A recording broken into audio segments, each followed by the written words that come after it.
either turn off your phones or put them on silent or vibrate or any of that other good stuff. I want to remind everybody that this is an event that is free and open to the public. We are streaming live on Facebook, so hi Facebook land. So we expect everybody to be respectful and nice to everybody, okay?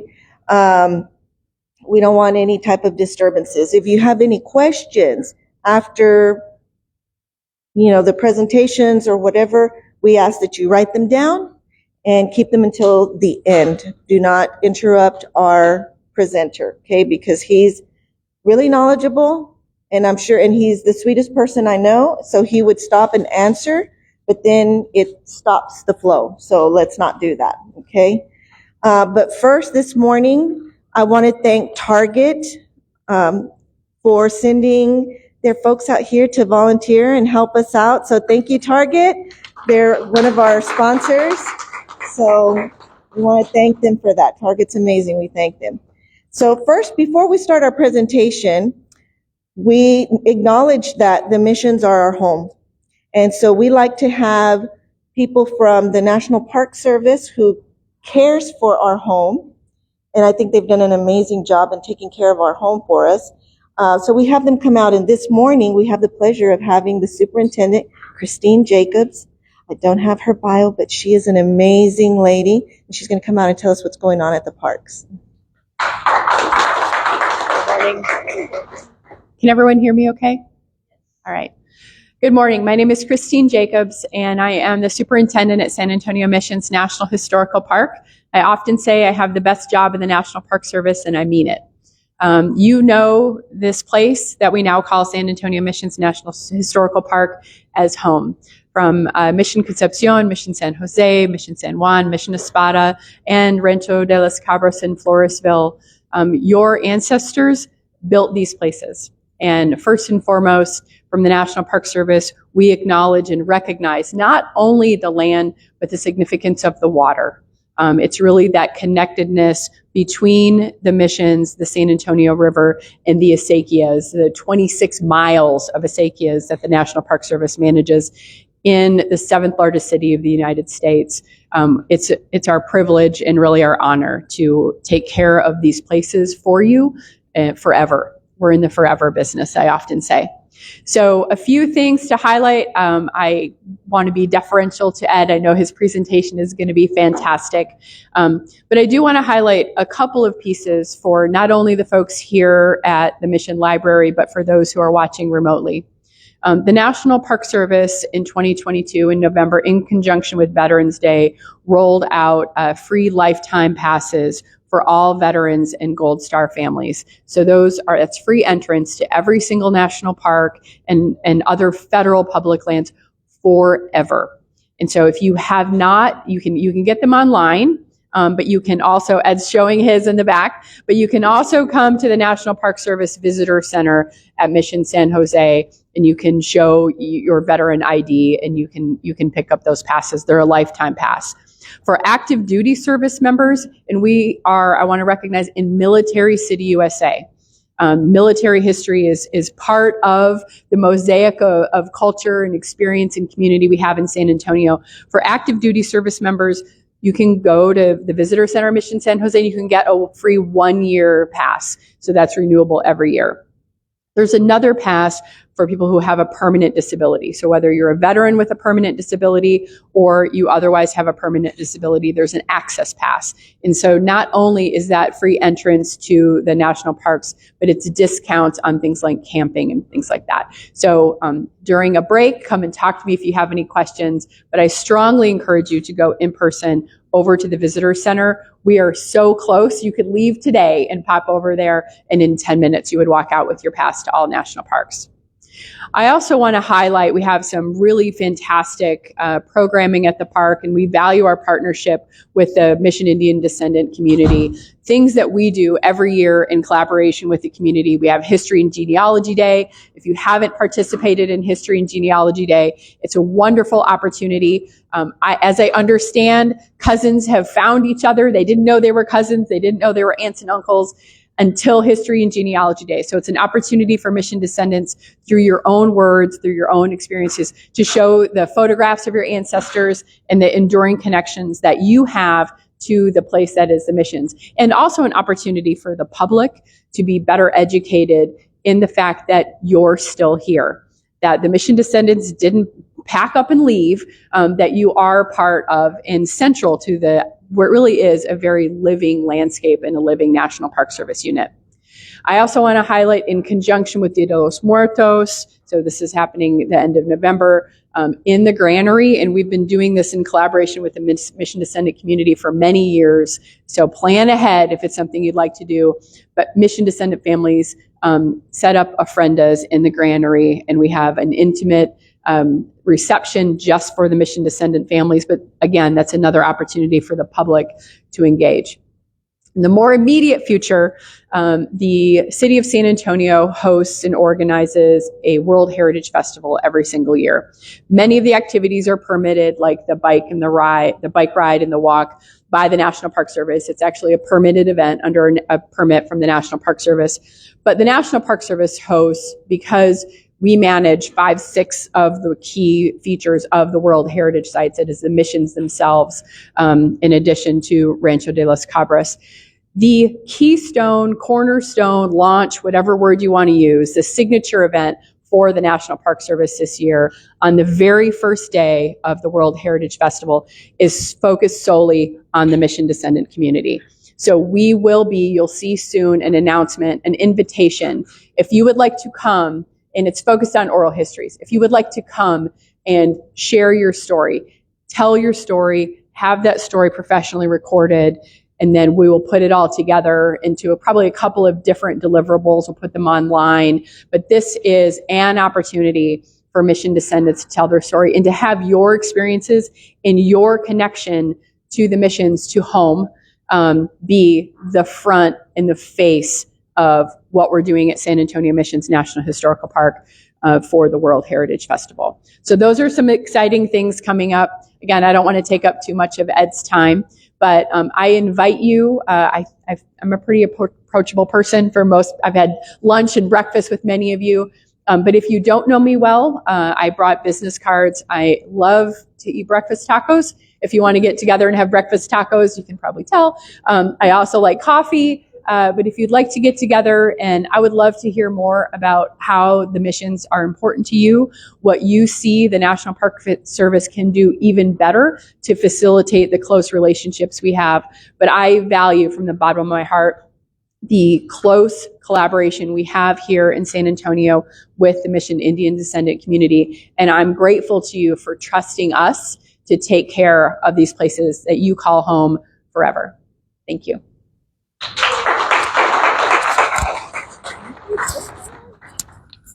Thank you, Christine. We appreciate that.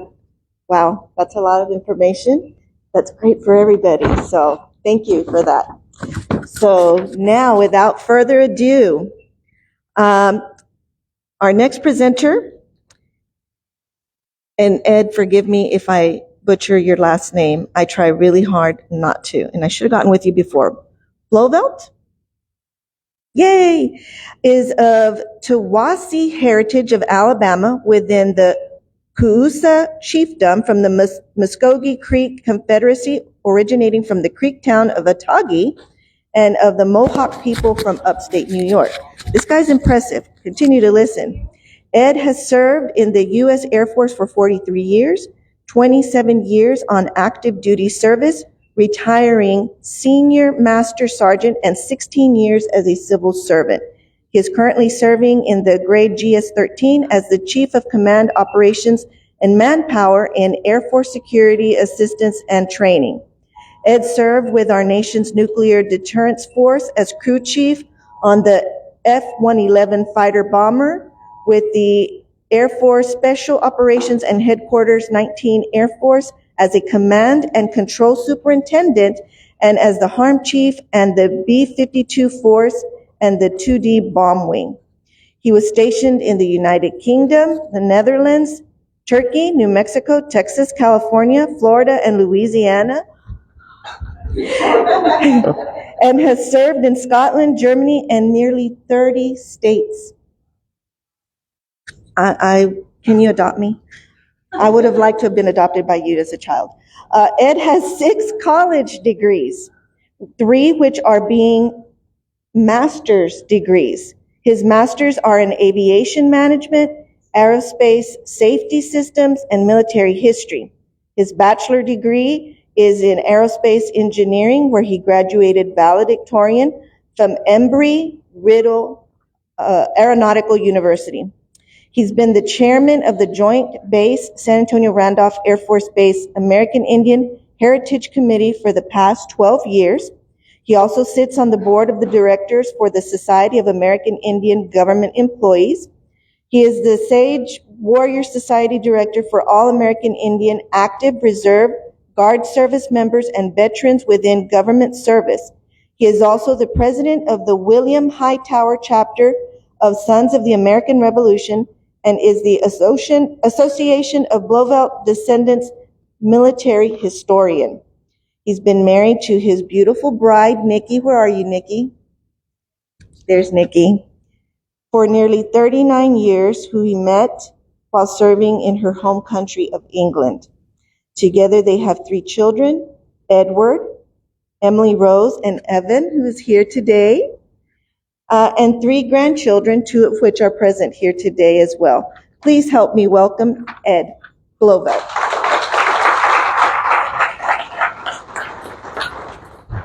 Good morning. Can you hear me? Outstanding. Thank you for this invitation. I really appreciate it.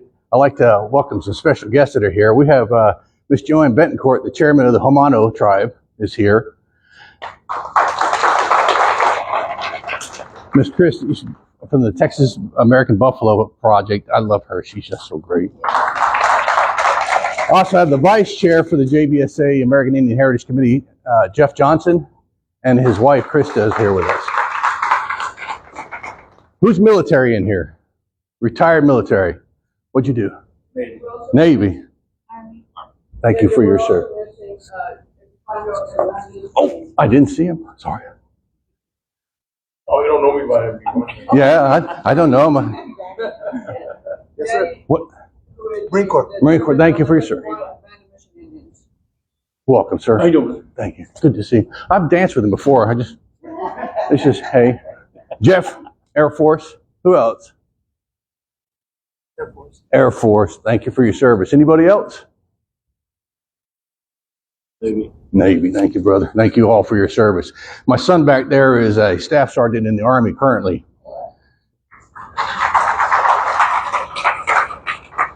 I like bragging about him. He is the top tank commander in the 11th Cav down at Fort Irwin in California.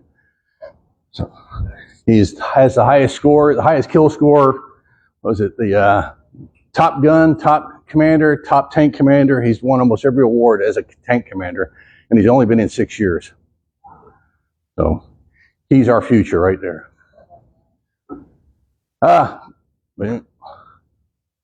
Make sure I get this to work. There we go.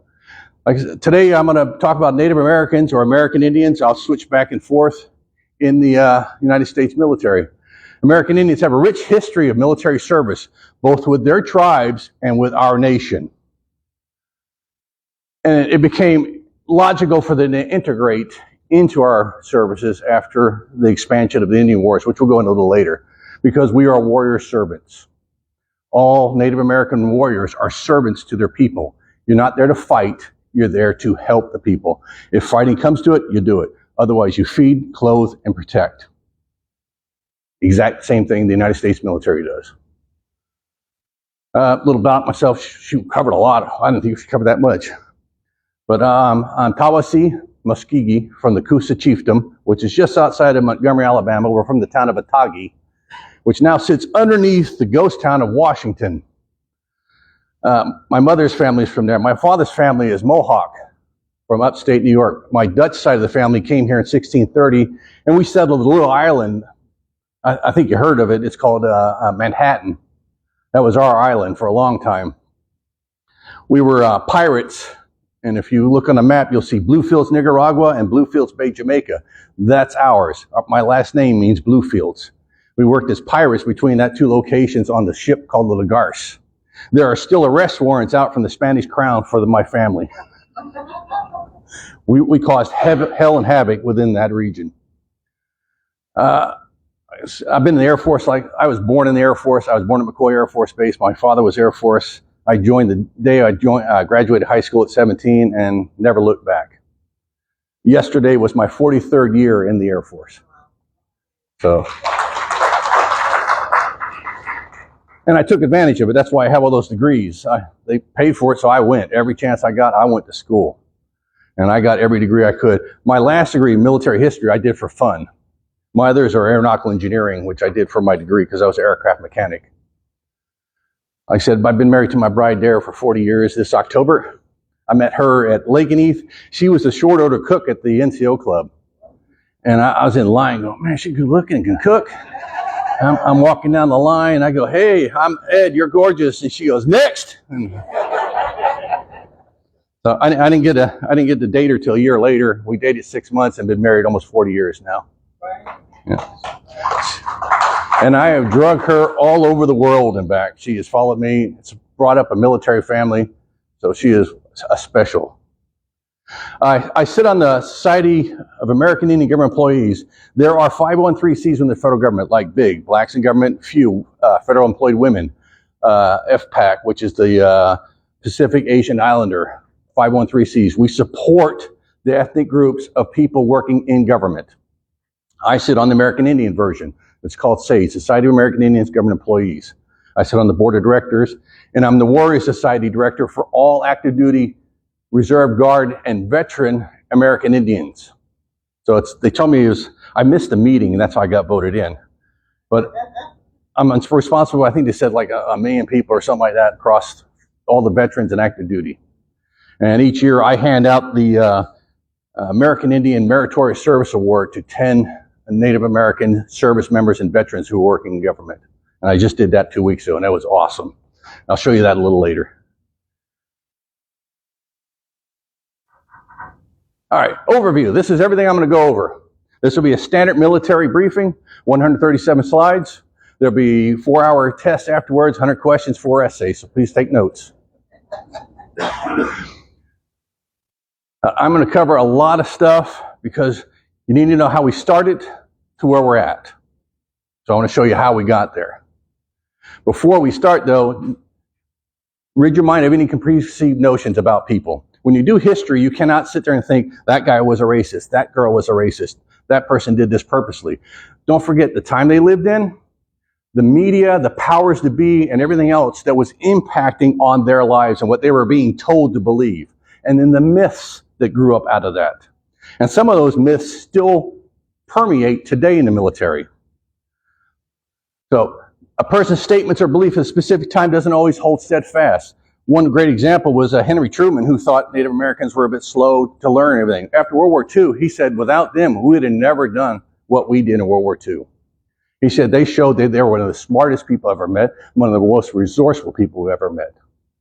So don't sit there and look at somebody's statement from 20 years ago and not see how they are today. People change.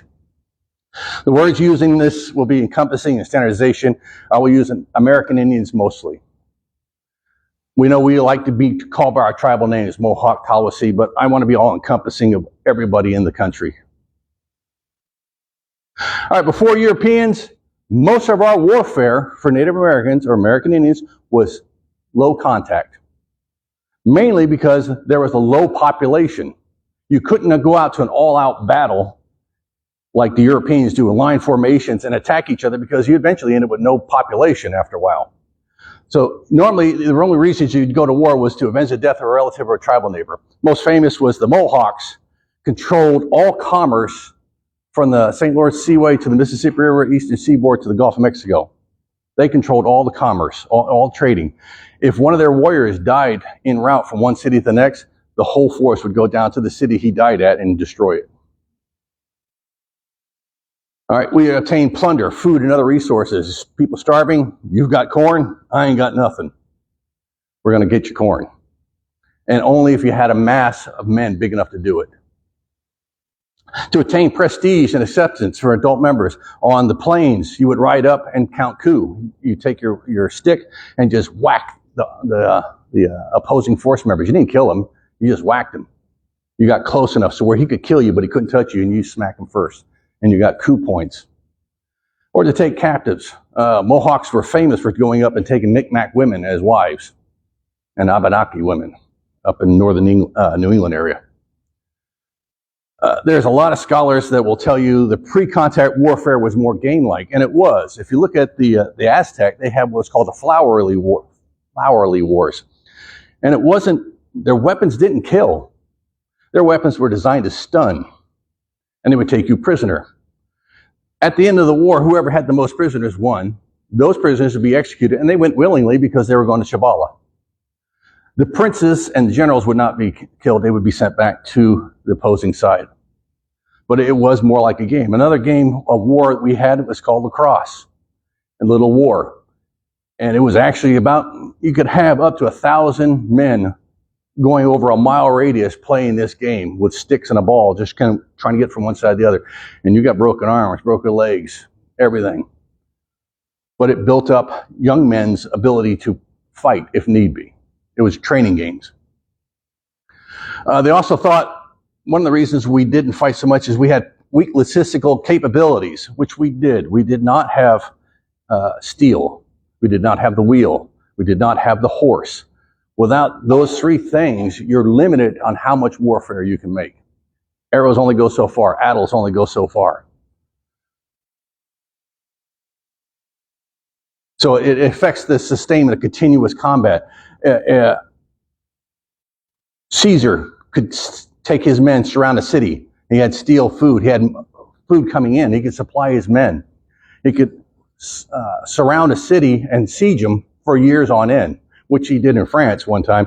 He sieged a city. He built a fence around it so they couldn't get out. Well, then he heard the other Huns, the Celts that were coming up behind him, so he built another wall around him. So he put himself between two walls and starved out those Celts inside the castle. Native Americans didn't have that mass of men to do that. This is the first war I can find or battle between Europeans and Native Americans. And it happened in 13 January 1943 as Columbus was leaving after his first expedition here. And he was at Suma Bay, which is in the present-day Dominican Republic, and he encountered a war party of 55 Caribs in war canoes coming for them. They fought for what I understand, about an hour.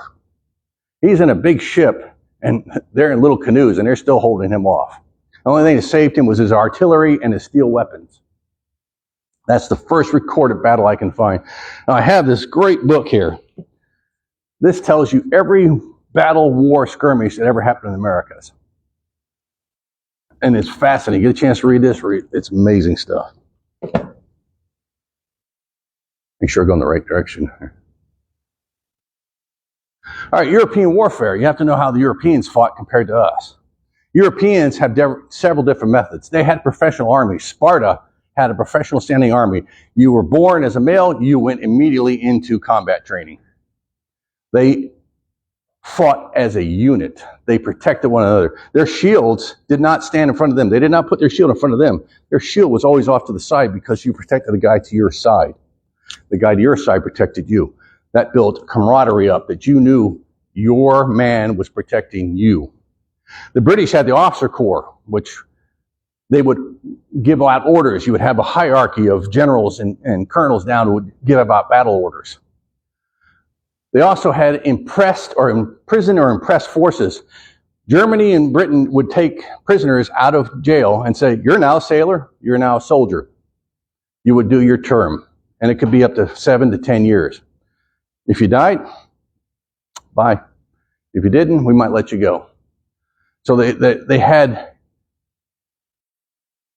a non-volunteer force fighting, but still fighting.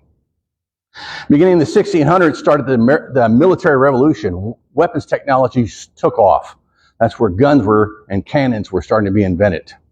They also had castled forts.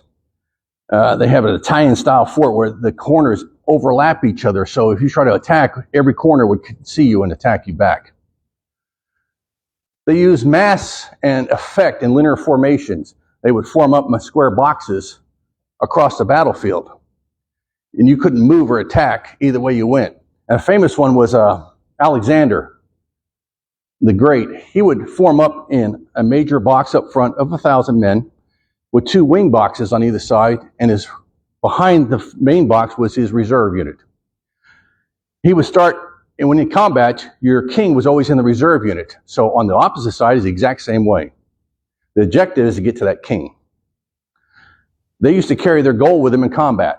Every country would take their gold with them. It would be in the king's tent behind the reserves. Most of the Middle Eastern areas, their objective was not to get the king, it was to go around and get the gold. Alexander knew that.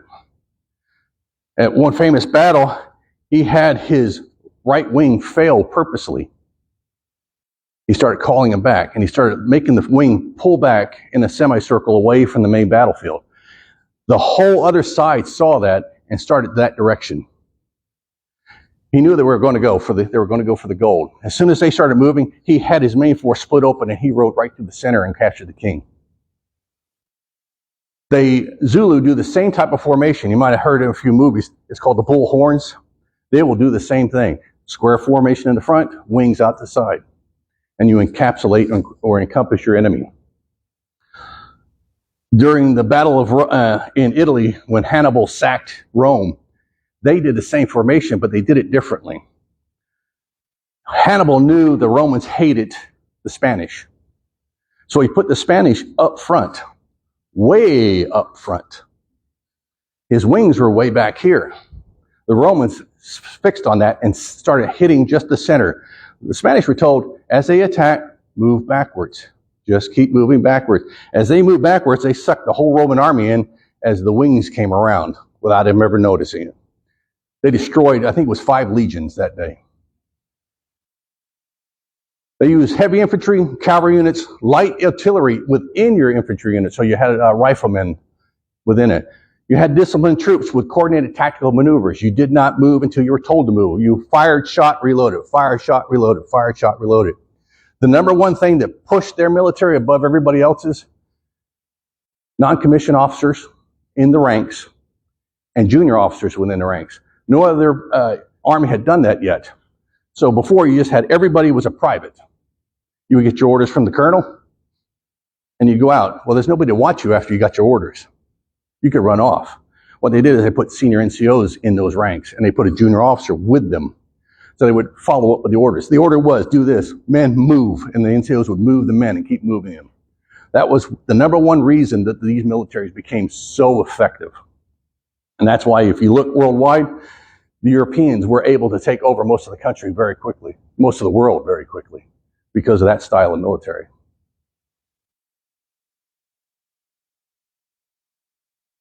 Now, there was myths about Native Americans. Savage people with limited intelligence. They didn't want to fight European military-style formations. They could not hold siege battles on large scales. They had poor weaponry. They had poor leadership. There was no centralized leadership. There was a chief, and then there was a war chief, and then the individual would do what he wanted. He'd go into battle if he wanted to, or he'd come out of battle if he wanted to. There was no organization. That was what the Europeans saw in the American Indian battles. However, Native Americans fight like they hunt. They use stealth, skulking, camouflage, decoy, subterfuge, traps, lures, terrain, and confusion in their combat. They attack by ambush, swarms, early morning raids, night raids, which was almost unheard of at the time. Hit-run attacks, fade and flanking. Crazy Horse was famous for that. The blitz attack, they would split enemy forces and they'd use a piercing battle cry to scare the men that they were attacking. They used psychological warfare. They would strip the men of the will to fight by showing war trophies. They would also strip pieces of flesh off and then bite it in front of the opposing forces of the enemy they just killed. Scares the other side. I'm not going there, the guy's going to eat me. They engaged in total warfare also. And when they attacked not just the warriors, they attacked the women, children, the whole village. They had a decentralized command structure. They would be given an order. Each group would decide how to carry out that order. Each person within that group would decide how to carry out that order. If you attack, great. If you wanted to go home, great. They're not going to hold it against you. Not like in the European forces, if you decide you're not going to attack, you're a deserter and you get shot at dawn. Different mindset. So any of this sound familiar? This is exactly what the United States military does now. We employ a multi-domain battle tactic concept aiming to overcome local threats with small units without exposing our major assets or resources. We are mostly a decentralized command structure. We get orders from the president, feed it down to the generals, they give it to the field commanders, and we just run with it. We use stealth, whether it be aircraft, drones, ships, tanks, or missiles. We hide our stuff. We use camouflage to hide our men and our tanks. My son will tell you they put netting over at night when they're parked at night so you can't see them. We use swarming. Swarming is what Native Americans used to do. Was if they had an enemy here, they would attack from all directions at the same time. And a good example of that is, what's that movie, Evan? Last of the Mohicans. As the British forces are walking through the forest, leaving Fort Henry, you'll see the Huron are all the way around them. And all of a sudden they'll start running through. And one man will run through and one man will run through at the other end and they'll run back and forth. What they're doing is disrupting the flow of the men, but they're swarming them at the same time. They're in surrounding them and using every means to cause confusion. We do the same thing. We will surround an enemy with our forces and then we'll strike them from the air. Or we'll strike them with ground forces, or we'll sneak in at night and blow their buildings up. We use decoys, whether it be drones, missiles. We use mass media. During the Gulf War, we fed CNN and Fox News and everybody lies, knowing full well the Iraqis are watching it, knowing they would move their men to where we wanted them to move them to so we could attack them. And we use propaganda, and a lot of countries use propaganda. Most famous propagandist was during World War II with the Nazis. We use nighttime special ops teams and night fighting aircraft. The aircraft I worked on, the F-111, was designed to attack at night, low level, going in, you couldn't see her, and she'd take you out. We use special ops teams like SEALs, Rangers. They sneak in at night, take your assets out. Special ops, skulking. I talked about skulking earlier. Skulking is a Mohawk version of warfare. They would do it at night, they would sneak around, and they would wait to find the best target. Hopefully it's an officer, and they would shoot him first. We do the same thing. We skulk with special ops people. It's adaptive stealth, surprise, and mobility. We're in, out, got the target, we're done. I think the SEALs are probably the most famous and best at it. We split enemy forces, either by air or ground. During the Iraq War, we had, I think it was the 3rd Marine, was on one side of the Euphrates, and the Iraqi army was on the other side. And we called over and said, surrender. And they said, no. Surrender. They said, no. Look how small your force is. It's just 100 guys. We've got 1,000 here. Last chance, surrender. And they went, nope. One B-52 went over and took most of them out. He was sitting up there the whole time, just waiting for the signal. So we split the forces that day because the remaining of the survivors of the Iraqis ran all the way to the Iranian border and didn't stop. Types of major battle tactics, these are just examples. Like I said, the Mohawk used skulking attacks with diversions and ambushes. They would get you to go a certain direction that they wanted you to go by hitting you on the sides. And once you got in that position, they'd ambush you. They systematically harmed any warrior they captured, trying to shame him or get him to cry out in pain. That way they would psychologically freak out the other side. Hey, they got Joe and they're torturing him. Lakota used fast attack the divided enemy. Like I said, Crazy Horse is famous for this. The troopers back in those days would come in a single file line, and he would attack from the sides looking for the weakest point, a gap between horses. Normally the horses were up close. He would look for a little gap a little bit further, and he would send 3 or 4 of his riders through that gap attacking. They would turn to look this way as they're running, as this one comes this way, and this one comes this way, and he keep doing it over and over and over, breaking up their force. The Apache and Seminole, especially Geronimo, used resistant fighting. They used hit-and-run tactics.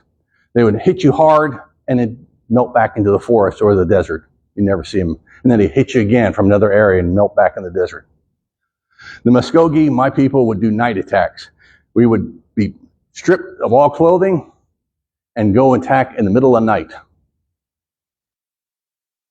The Nez Perce, most famous to avoid warfare. Native Americans wanted to avoid warfare at all costs. Chief Joseph was the most famous. He maneuvered his whole tribe between 2 mass armies, and they didn't see him until almost he got to the Canadian border. And then he surrendered. He was that good at it. Overall battle strategy is focused on preserving the life of the individual warrior in Native American, American Indian warfare. The individual is the most important thing to the tribe, because warriors are servants to the tribe. All right, northeastern area, like I said, skulking was the essential mode of natural guerrilla warfare and raiding. During the American Revolution, we escalated this a bit. My family, that's why I'm the president of the Sons of American Revolution. My 7th grandfather fought in the American Revolution in New Jersey. The Dutch, I'm Dutch descent, are recorded as the first European combat teams to use guerrilla warfare against the British. Why? Those were our farms the British were raiding every night. And we had enough. They were taking the food, they were beating the women, burning the houses down. So we switched to Native American style battle tactics and held them at the Palisades of the River Hudson for almost the duration of the war. When it came to the Battle of West Point, Clinton, General Clinton of the British forces, attacked the Dutch forces first, where my grandfather was at, just to make sure he got them before he went after the other forces. Even in other times of peace, a young skulking brave might attack and kill personal enemies to hone his fighting skills and reputation. It was almost like gang warfare back then for some of these northeastern New England tribes. You would go out on your own.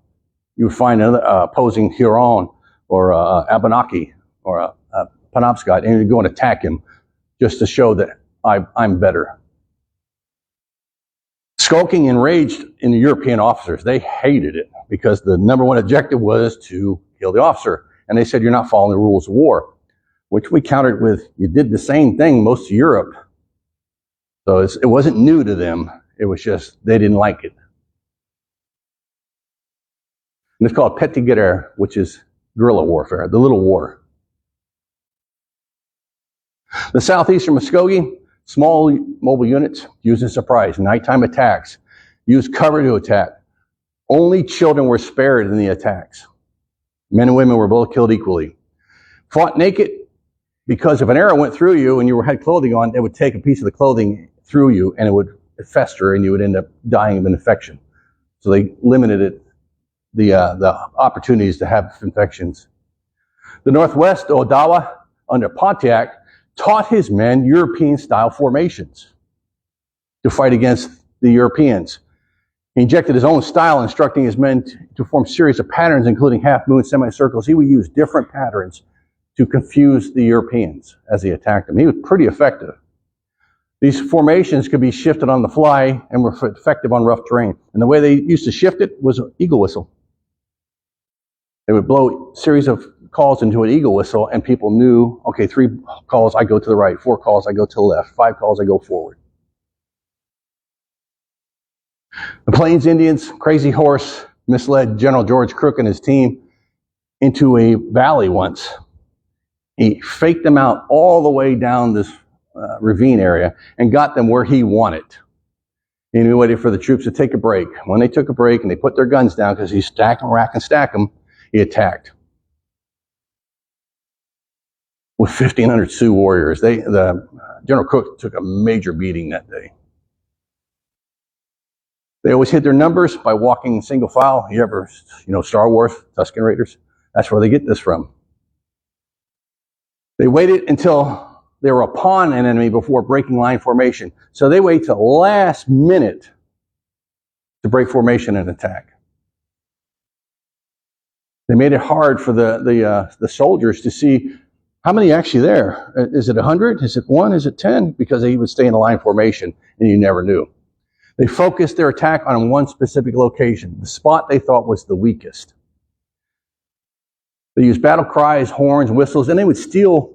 If they got hold of a trumpeter and killed him, they would use his trumpet and confuse the enemy. There was a couple stories of Lakota actually learning the bugle calls of the troopers and then playing retreat during battles.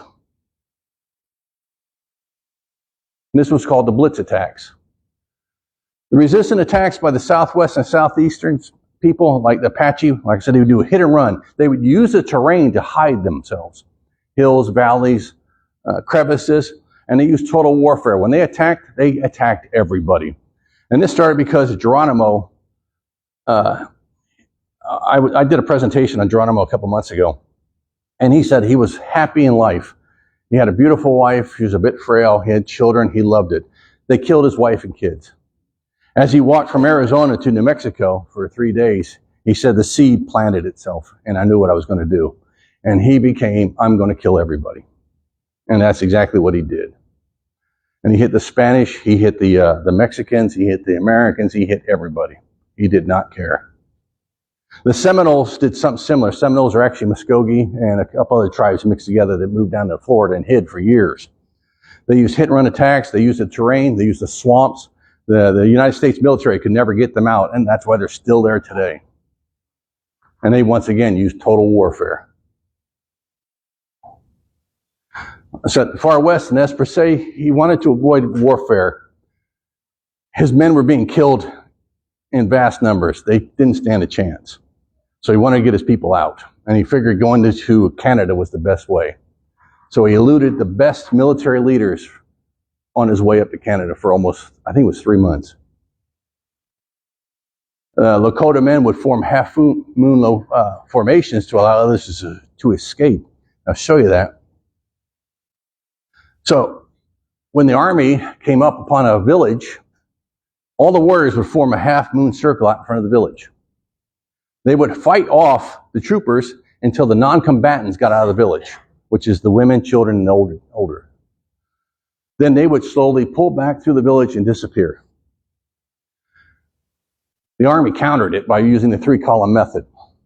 They would bring one column up first, the Indians would form a half moon, then the left and right columns would come in and attack. Most famous use of this? Custer. This was how the battle plan for Custer was supposed to go, 3 columns. Crooks, Gibbons, and Custer. Gibbons was to secure the north to prevent escape, but he was caught down by bad weather.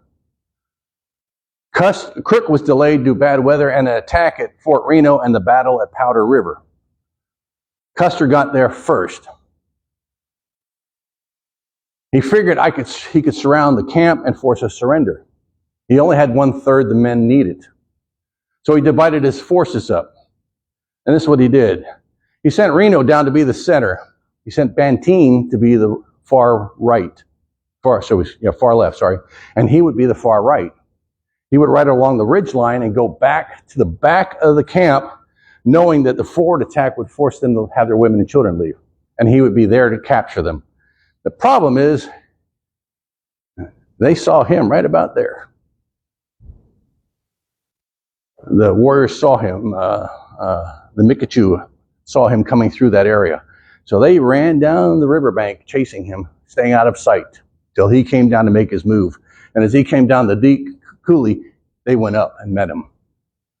They kept Reno pinned down. Banteen was lost. He was just wandering around out in the wilderness until he heard the gunshots and got notified that they were under attack. And he came running in to get Reno off the hill and to escape that direction. By that time, all of Custer's men, except Curley, escaped. Curley was the his Indian scout. So he thought he could use 1/3 the force to take over a village that was about 5 times the normal size of a village they would attack.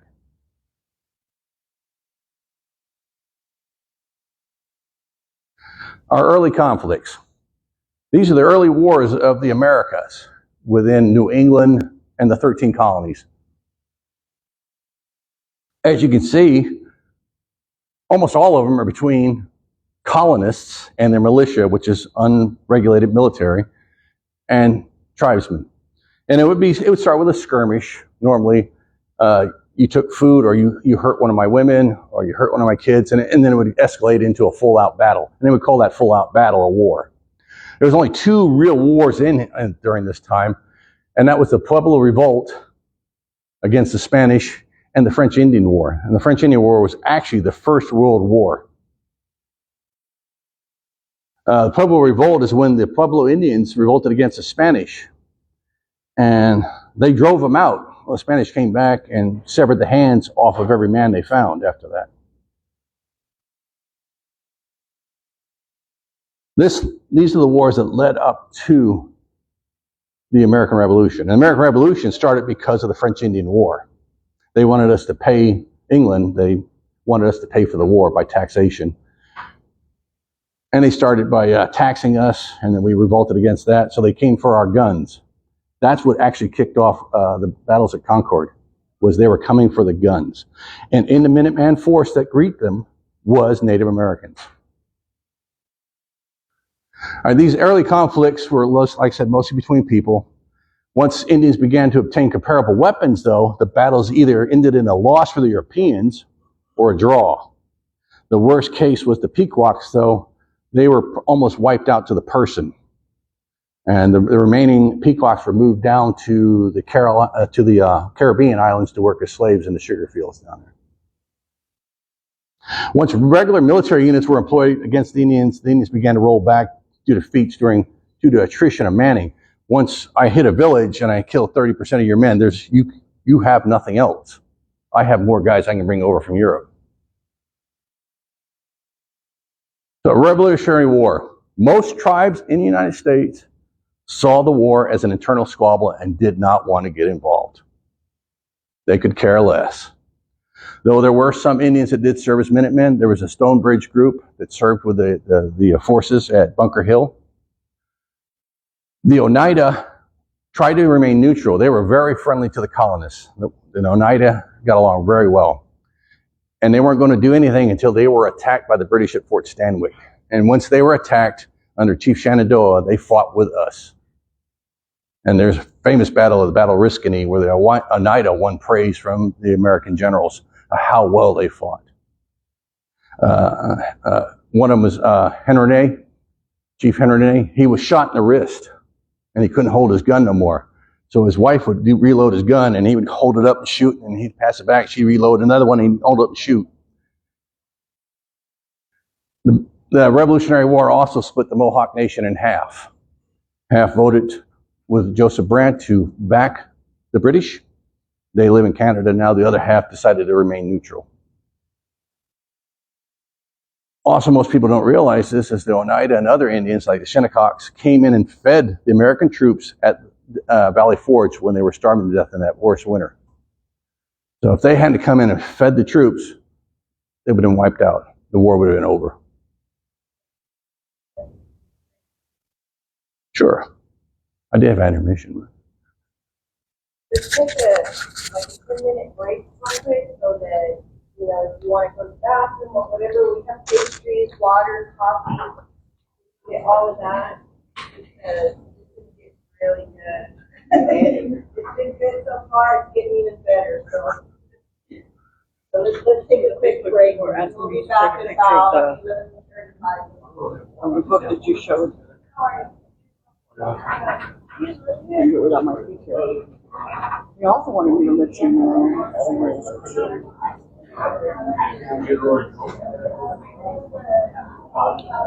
Matt Davila, his son, just went into the Navy. I know. I helped him get in. We did the presentation for him.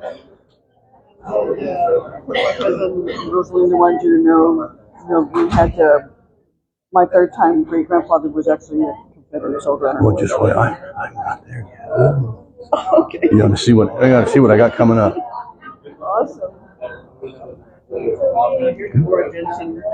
Wanted to say one of her native great grandfathers served 45 years in the Army, Army Air Corps, and Army Forces 1929 1934. Awesome. See, we're a rich history.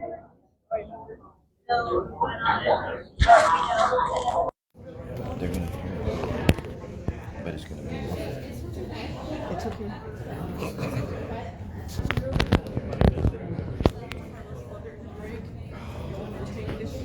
Over there, picture book that you mentioned earlier. Let me just bring it over here.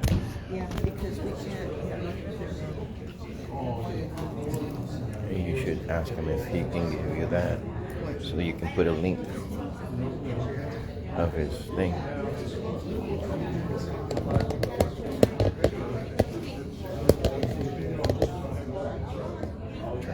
Turn it slightly.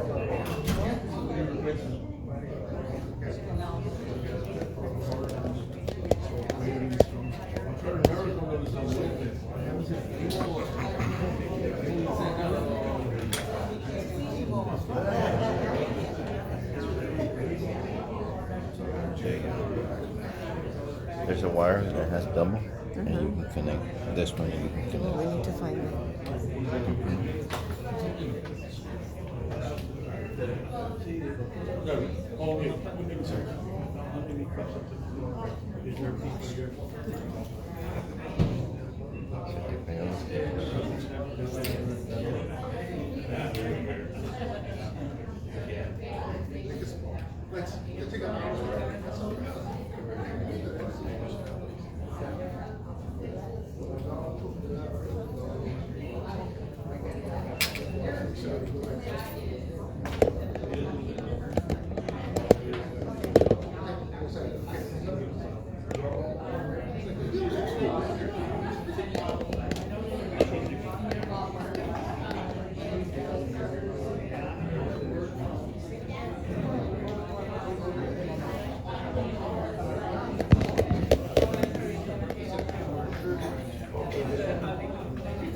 How you doing? Pretty good yourself? Good, good. I got a stretch. Oh, Jeff Johnson.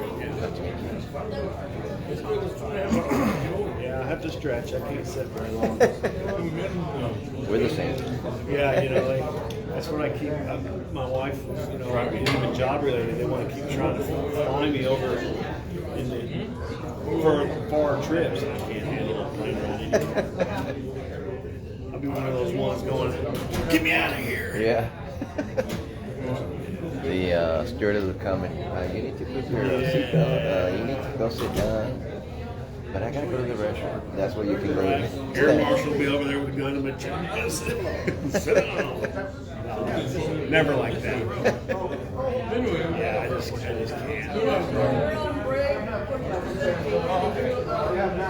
San Antonio, Blauvelt shirts. We'll sell the shirts on the way to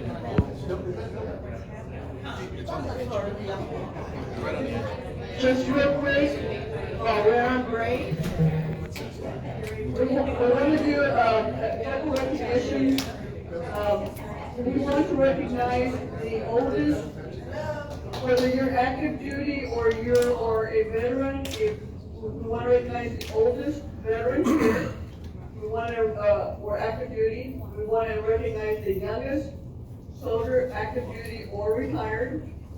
And we also want to recognize the one who has served the longest. We suspect we know who has served the longest, but if somebody can reach it 43 years, let me know. So if you are a soldier, either active duty or retired, would you please stand? I guess that's faster. Yeah, he has. Okay.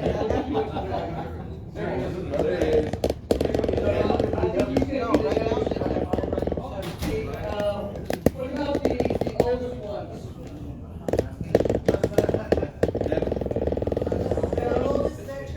Veteran or active duty? All right, who's over 60?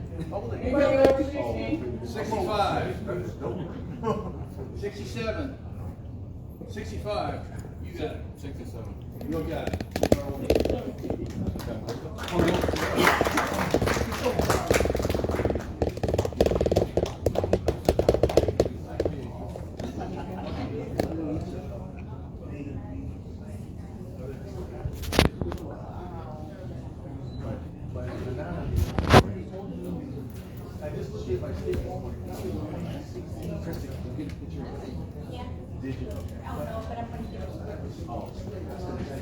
And then the longest serving one. There you go, sir. And we're not gonna take a picture, but I also wanted, we have in our nonprofit, San Antonio Mission Indian Senate, we also have a soldier with us. Christella, Edward Christella.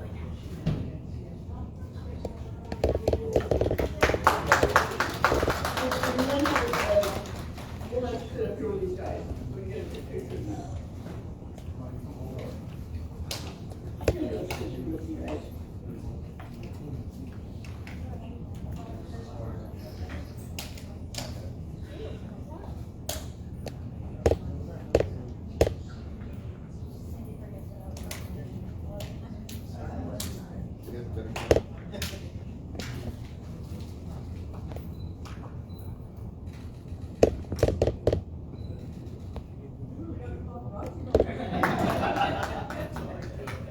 So in case some of you don't know, Christella is one of our founding members. So we wanted to honor her today with this special presentation. Please stand.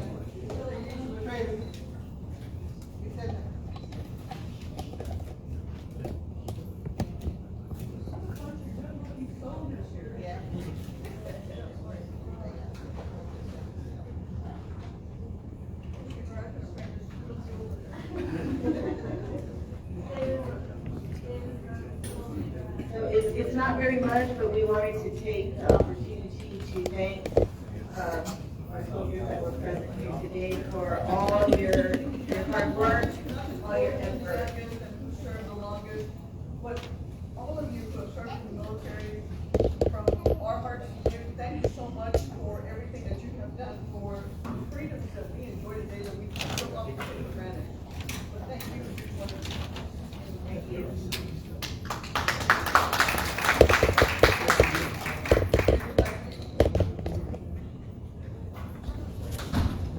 My son is actually fourth generation. It's my son, me, my father, my grandfather.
After the Battle of Wounded Knee, the U.S. War Department issued Order Number 28 and created L Troop. And L Troop followed the same style of units that we saw earlier in the United States military with all black units, or the British who had Indian units. There were nothing but people from India. The whole unit was Indians. We had all African American units. This was the same experiment to use all Indian units. The 3rd Cavalry and Company I, the 12th Infantry, each existing regiment of cavalry and infantry, except for the Buffalo Soldiers, contained one Indian regiment. So within each one of these cavalry units was one Indian regiment. There were a maximum of 55 Indians authorized for each troop or company. It was believed by doing this, they would take unruly young men who were stuck on a reservation doing absolutely nothing and give them some obedient content instead of being restless and dangerous on the reservation. And give them, and we do that today, you know. My dad put me in the military because that'll settle, you know. It's movement. The order stipulated it would only contain, these companies would only contain Indian soldiers. The change was not well received by the Army. They did not like it at all. The experiment proved to be a complete failure to the eyes of the Army and the men of Company L, the 7th Cavalry, because some generals supported it, while other generals actively tried to put it underground. The program eventually failed because white officers refused to lead Indian units. Just like with the African units, you always had a white officer in charge. Same with the Indian units, the white officers of the Indian units refused to lead them. So it became a failure. It ended in 1897. So it moves us into the Spanish-American War. That was the war of the United States against Spain, and it happened in Puerto Rico, Cuba, the Philippines, and a little bit into China. You've heard the Rough Riders with Teddy Roosevelt down here. Roosevelt resigned his position and he envisioned to fill the whole company with Indian volunteers. The Cherokee, Chickasaw, Pawnees all joined. They served in Cuba, the Philippines, and later the Boxer Rebellion. The Boxer Rebellion, it was the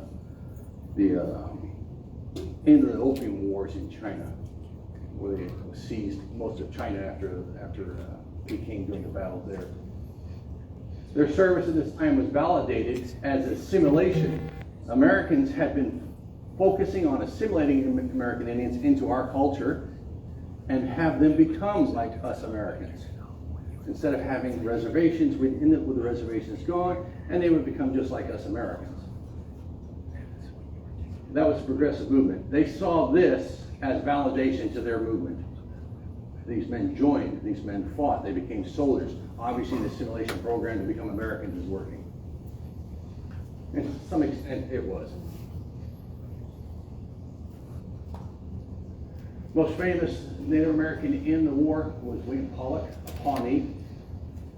He earned Teddy Roosevelt's highest regards. He attacked several locations with distinction. Roosevelt said, among the men I noticed leading the charges and always the nearest enemy was the Pawnee Pollock, Simpson of Texas, and Dudley Dean. Those three men were always seen first. They did not shirk from their duties. Pollock did not live long after the war. He died, and he's buried up in Pawnee territory with full military honors. That's actual picture I found of him on his horse.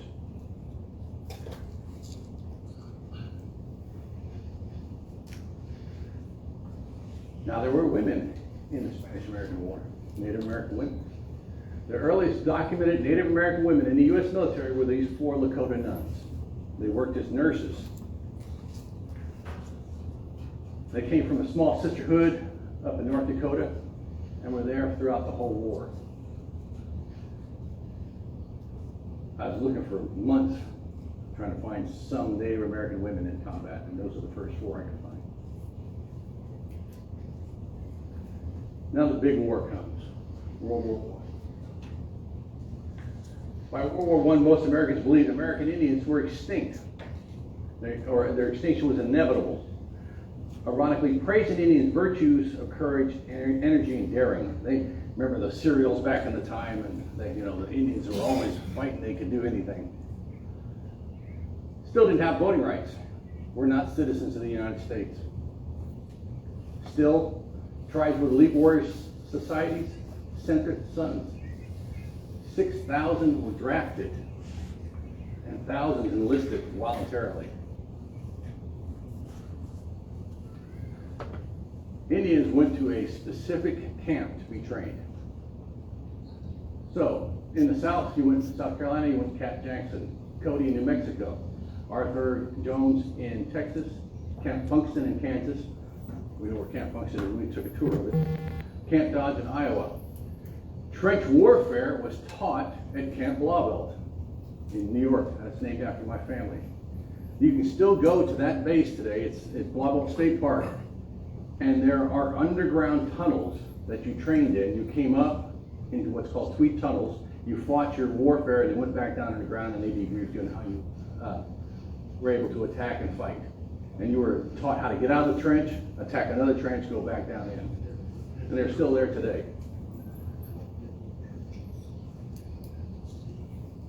Any units primarily? These four. Most famous, Panther Division. It's the one with the arrowhead on it to this day. American Indians were some of the first to land in France during the last week of June 1918. That's when America first stepped into World War I. General Pershing had 7 Indians from 7 different tribes march with him in the major French parade honoring the Americans entering the war.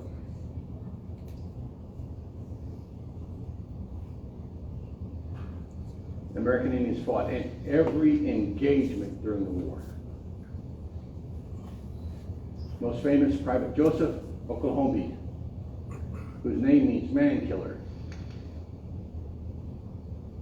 He was awarded the French Cross of War, or Croix de Guerre, for sprinting across the battlefield and capturing 171 prisoners. Now, it doesn't say how many he killed along the way, but to get 171, he must have scared the hell out of somebody.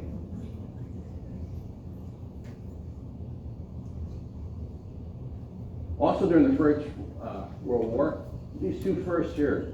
The first American Indian Army captain for the Chippewa. He was at Carlisle Indian School. His roommate was the guy next to him, Blauvelt Richardson, Chippewa, who went into the Lafayette Escadrille. Did anybody know what the Lafayette Escadrille is? One person. All right. It was the first all-American unit in the French Air Force. It's named after Lafayette, General Lafayette, after the Revolutionary War. The French general that came over and helped us, it's named after them. They were all Americans who went over there. Blauvelt is credited with 6 kills in the air. And you can figure out that is the actual patch of Lafayette Escadrille. This one right down here. So kind of wonder where he got the idea from. That was painted on all their planes. So every time the Germans met them, they met him. 6 kills.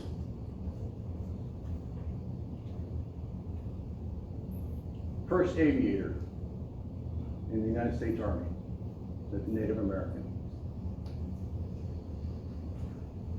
Also during World War I is when code talkers started out. Cherokees were the first code talkers on 9 October 1918 during the Battle of Somme. The most famous, most documented code talkers are the Choctaw Telephone Squad. And in the trenches, you would have a hand-crank telephone, and they would talk into there. Other code talkers included the Cheyenne, Cherokee, Comanche, Ho-Chunk, Osage, Yunkin, and Sioux. The Germans could not break the native language, which led to their defeat. Now remember this, they didn't forget it.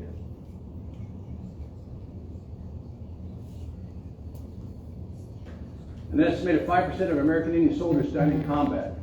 Of the American forces, that was Americans, only 1% of their forces died. So for every 1 American, there was 5 natives that passed. Americans received great praise from the nation, but were still granted no citizenship until 1924. Most Indians returned to poverty. They did not have military benefits upon returning. especially if you lived on a reservation, you got nothing. So most turned to alcoholism and despair. But still they came back. World War II, approximately 150,000 American Indians participated in military service, agricultural, and industrial jobs to support the war effort in World War II. That means they were either in the military, they were growing crops, or they were making airplanes and tanks. 40,000 or 50 tribes of a population of only 400,000 saw active duty, 800 of them being women. That's between 5 to 10% of the indigenous population was in the military.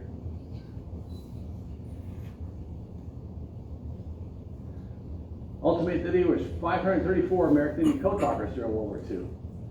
The U.S. recruited Comanche, Chippewa, Oneida, Hopi, and Dene. Dene being the largest group of code talkers. The European Comanches took part in D-Day invasion against the Third Reich. The Dene language is the only one never broken. Like I said, the Germans learned. We found out that they'd sent people over here to start learning their languages between the two wars. So we found out quickly they could break the Hopi language, they could break the Mohawk language. They were breaking them fast. Japanese could never figure out the Dene. And the Dene were out in the Pacific with the Marines. You've seen that movie Code Talkers with Nicolas Cage, I think it is, and I can't forget the guy's name now. No, I'm getting old. Something most people don't know about is the bomb team. When we dropped Fat Boy, Little Man, Little Boy and Fat Man, there was the arm team dropped in the country previously. So if the bomb didn't go off, we were supposed to run over there and disarm it. The instructions were written in Comanche. I met one of the Comanche men that was responsible for doing this before he passed away. He told me he said we were airdropped in the week before. They would drop the bomb. If the bomb didn't go off, we were supposed to fire away to the bomb, disarm it, and get out. I said, what if you got captured? He says, well, the Americans' orders were to shoot me first. The handbook was all written in Comanche, so they couldn't decipher it. But imagine that, and he went willingly, knowing he could probably be shot by his own men. The 5-man team, 4 Americans, 1 Native. Also, during World War II was the last Native Territorial Guard. This is because Japan attacked Dutch Harbor. You ever watch the crab fishing show? They always go to Dutch Harbor. That's where the Japanese raided. They came back later and took over 2 islands, the Kiska and the Attu. They met heavy resistance from the Alaskan Territorial Guard. The Japanese were trying to suck us away from Midway. We had put out fake reports that Midway was running out of water. We knew they wanted to attack us again. We knew they were moving toward us, so the Japanese tried to get us away from Midway. So they attacked those islands. They didn't know the Alaskan natives were there. They do now. The feint didn't work, and we squashed them at Midway. This is called the Forgotten Battle. It's hard to find any information about this battle.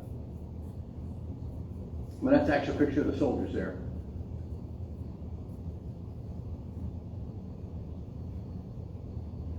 These are some of the most famous American warriors in World War II.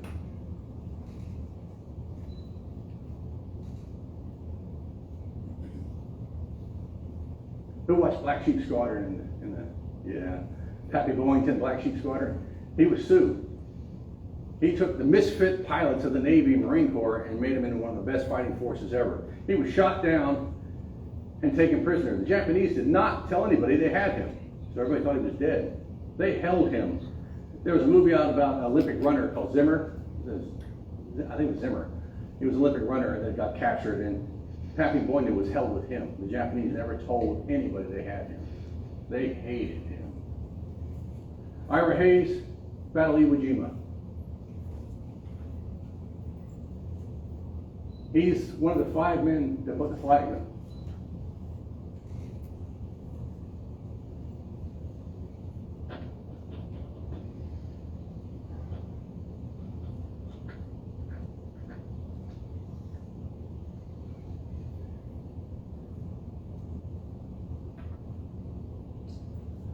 Ben Barfoot, that was a killer. I have their histories if you want to read them. Jack Montgomery single-handedly fought Germans throughout Italy. And then I found the first of everything for the women. The first woman in the Marine Corps, Minnie Spotted-Wolf. Jim Thorpe's daughter was the first Army Air Corps. She won a Bronze Star in combat. She worked for General MacArthur after the war. And Mildred Womack was the first American woman in the Coast Guard responsible for fighting and saving men lost at sea.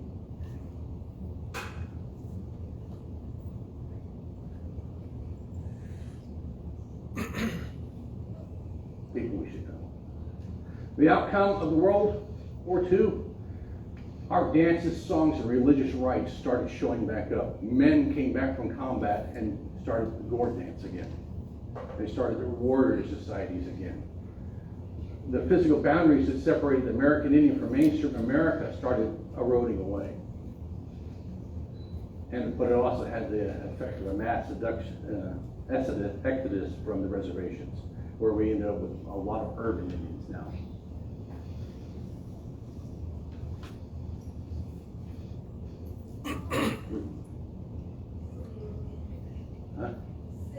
City Indians, yeah, I call them urban Indians. Korean War. This war had the most integrated units ever up to that time. However, the military records failed to capture who was in, because the American military didn't want to say, you're Indian. No, you're a soldier. You're a Marine. You're a sailor.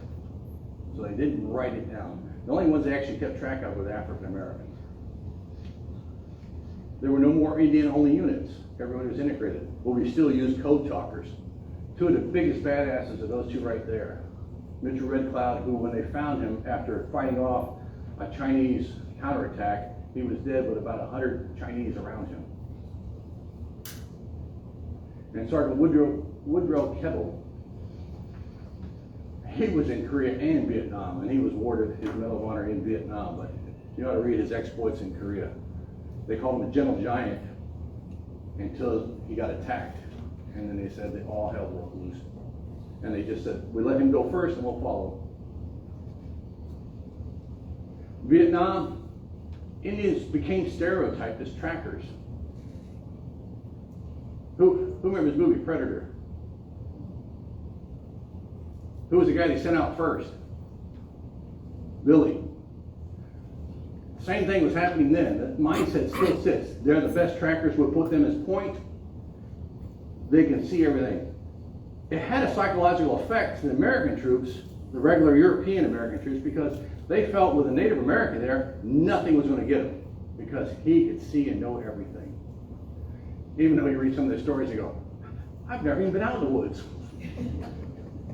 But they trusted them. They trusted them to protect them. And we still use code talkers. Two Medal of Honor winners, Michael Thornton, Cherokee, SEAL team. They came on shore, attacked a site. They were trying to get back offshore when they were attacked by the North Vietnamese regulars. His commander was shot in the head, and he thought he was dead. He saw a Vietnamese soldier running toward him, and he ran to get his captain, shooting the Vietnamese. He said he picked him up out of the surf and half his head was missing. And he goes, well, he's dead, I'm going to carry him home anyway. Well, he wasn't dead, he was still alive. Thornton fought all the way through the massive Vietnamese to get back out into the surf to get his buddy home. James Williams, Cherokee, is another badass, was credited with 161 ships destroyed in the Mekong Delta by him alone. He was a bosun's mate on the fast ships out there. Yes, I think there are. Desert Storm, Desert Shield. Even in this war, they were still using slang. They would call the enemy territory Indian country, and they got caught saying that on live camera, and they had to backtrack and saying, sorry, we didn't mean to say it like that, but that was a term we still use in the military for enemy territory. And I think it's pretty much gone now, but 12,000 American Indians served in the Middle East during the Gulf War. 7 were killed in service. 24,000 served in the military at that time. So half were in Desert Storm, Desert Shield. Excuse me. The last soldier killed during the war was Specialist Manuel Blauvelt, Company B, and he was actually killed by friendly fire. The Davila family is real close to us. Matthew Davila is a friend of mine. His son just joined the Navy, and me and Jeffrey actually helped him on his way to become a warrior. And so he's now in the Navy, protecting our nation. Operation Enduring Freedom and Iraqi Freedom. This was the operation in Afghanistan and Iraq. It originally started with Operation Enduring Freedom to capture Saddam Hussein, and it moved into Iraqi freedom to depose Saddam Hussein. Specialist Lori Ann Pistiwa Hopi was the first American Indian woman killed in combat. She was with Jessica Lynch when their transport was shot and they crashed. The state named a mountain after her now. I was lucky enough to have her son at the SAGE conference 2 weeks ago come and talk to us about the impact of her life and death meant to him. And if you ever get a chance to listen to this young man, he is amazing. As he was 4 when she died, and he couldn't understand why we kept celebrating her life. He goes, she died. Why are you celebrating her death? And it was the soldiers in her unit that told him, we're not celebrating her death. We're celebrating her life because she was part of us. We're all together. And in the military, it's not you're red, black, yellow, white. We're all the same. We're green, blue. We're military through and through.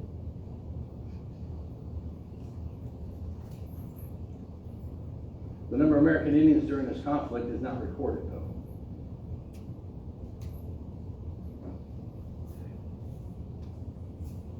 This is today. These are some of the Native Americans that I was able to present the Meritorious Service Award to a couple weeks ago. These are the best of the best in your military right now. I gave out 10 awards to 9 active duty members and 1 veteran. The veteran was the chairman of the Comanche Nation, who is also a retired lieutenant colonel in the Army. The stuff these people do is amazing. Not only are they working full-time for the military unit and excelling in those units, they're also turning and doing things for their communities. They're making sure that their traditions are still held up. They're still dancing. They're still honoring their ancestors. And that's my son right there in his tank.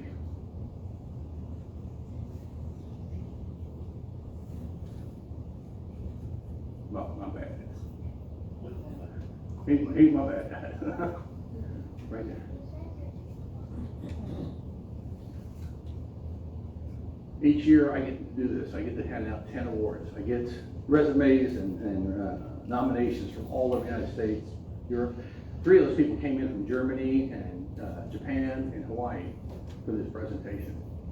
This was in front of 250 Native Americans from all over the United States that work in government. By the numbers, there's how many Native Americans were in each of the events. 27 American Indians are Medal of Honor recipients. With the close of the 20th century, 190,000 American Indians are military veterans. The U.S. has approximately 1.4% Native population, and of that, the military is 1.7% Native. We are the highest ethnic group in the military.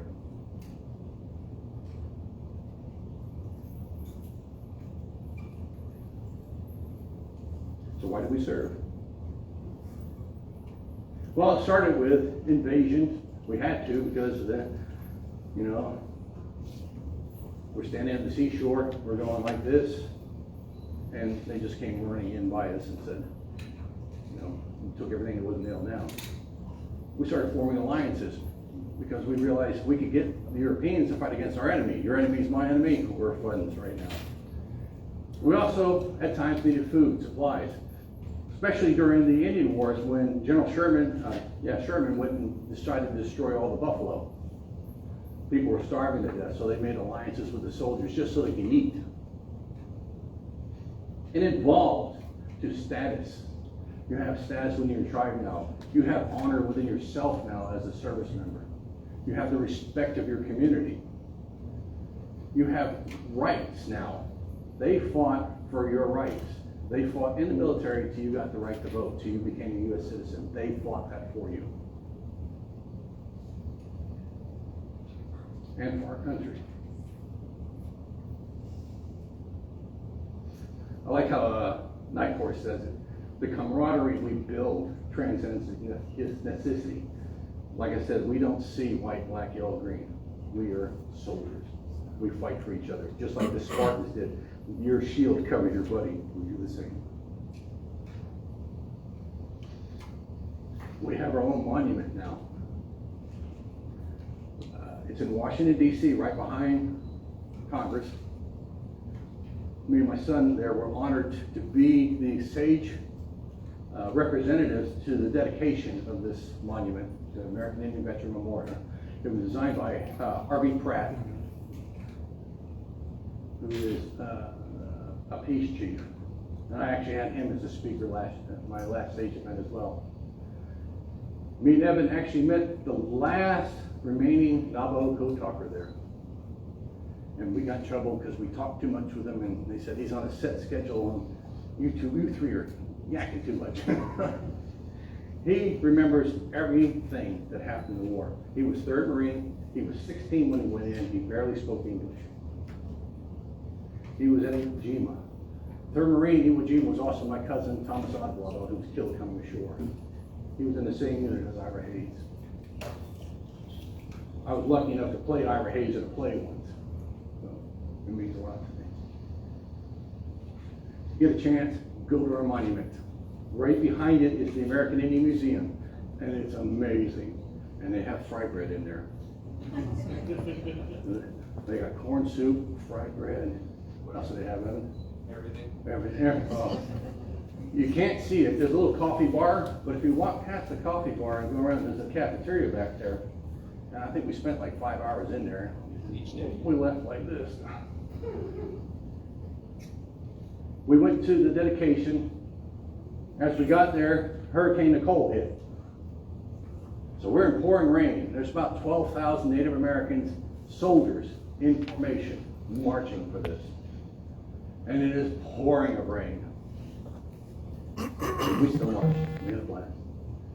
We marched around the mall, came back down. They had seats for us all to sit at with a giant stage.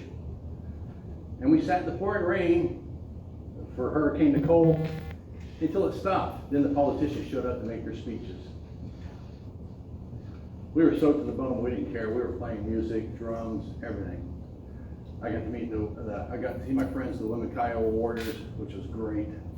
I got to meet a lot of new people. It was an amazing time. I got to meet Wes Studi. Had my picture taken with Wes Studi. Yeah. Thought that was awesome. All right. Questions? Told you to be a test. No. Does anybody have any questions? Yeah, comments, questions?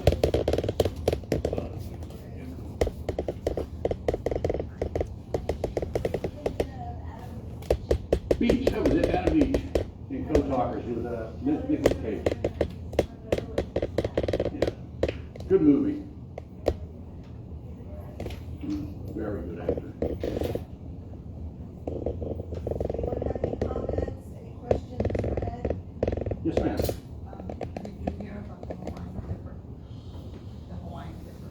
Sorry, I work jet fighters for like, so I'm pretty much deaf. That's why I yell. Do you know anything about the Hawaiian Clipper? No, it doesn't ring a bell. My uncle was, our uncle was a pilot that lost. Yeah. Was it, that was the name of the aircraft or the ship? So it must be a YB, flying boat. Yeah. Have to look at that one up. Super fun.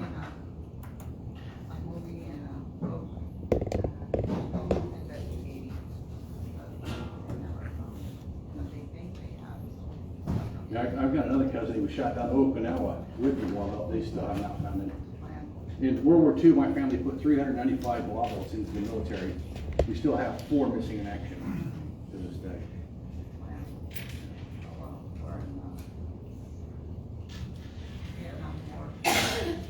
Right now, my family has 50 members in the service right now, including my son.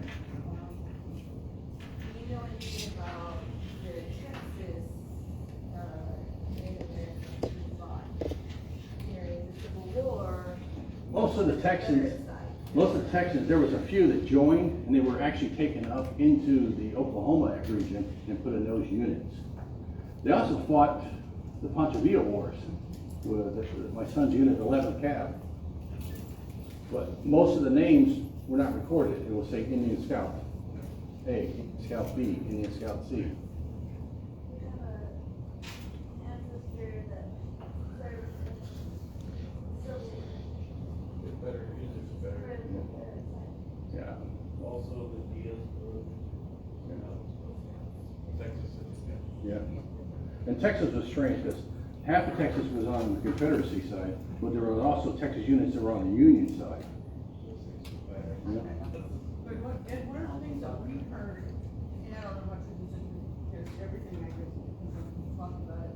One of the things that we heard is that during the Civil War, not everyone who fought as a soldier for the Confederacy was a slave owner or believed in slavery. Some of them were simply defending their farms because the Union was coming in and taking over their farms or destroying them or whatever the case may be. So they had to take up arms just to protect their families. Well, only 1% of the population had slave time. Everybody else was just, poor. They didn't have no money, and they go, militia, form up. I don't want to go. You don't have a choice. In line. And What? we understand that that's, that was why a lot of times the Native Americans who were drafted, and served, they would desert. They weren't paid. No, you read George Bent's book, he talks about that. He goes, we formed up, we had our first battle, and he goes, oh, I'm done with that. And they slipped away in the middle of the night. Well, not only did they not get paid, they didn't usually have weapons or uniforms. Well, most of the Confederate soldiers did not have uniforms. They had their own clothes. Most of them didn't get paid. Only the NCOs and officers got paid. And the rest were, we'll get you when we get you. And, they go out hunting, and you have to go scavenging for yourself to get your own food. That's one reason why the American Union soldiers were so good at their warfare, because they would siege a town like Vicksburg. They'd seal it off. What they did is they starved the city out. And once they had Vicksburg, they had the Mississippi River. Now I'm going to starve everybody out. Sherman, on the other hand, walked through the South, burning everything. Total warfare. You don't have food, you end up quitting soon. We also invented, trench warfare was invented during the Civil War at the Battle of Richmond. We surrounded Petersburg and Richmond in trenches and starved them out. And that's what actually caught, because they were running out of men, they didn't have the industry the North had, they didn't have the money the North had, and they were eventually lost the will to fight.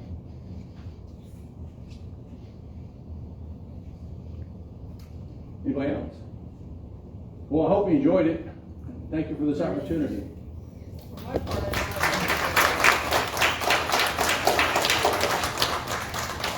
I want to thank Ed for coming out and doing this presentation for us. I enjoyed it because there was so much information that I did not know. I love history, but military history is a totally different thing. It's on a totally different level. So thank you for coming out and educating us on this.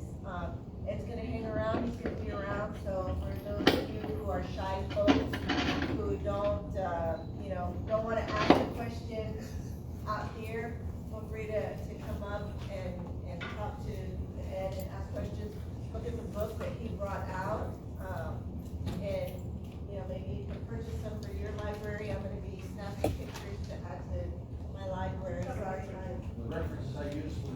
presentation, the restaurant, but I've also put up this piece of paper so you can take a copy or take a picture of it. Yeah, and if we can take what you put on our Facebook page, that would be great. Thank you. So we want to thank you guys for coming out. There's still pastries, there's coffee, waters. Please feel free to take some. We are a 501c3 nonprofit organization. Everything that we do, we put it on for free, and it's open to not just our descendants, but to the general public. So, you know, if you would like to give a donation, there are several ways to do it. Please see Rachel or Eva. Y'all can put your hands so they can see you all.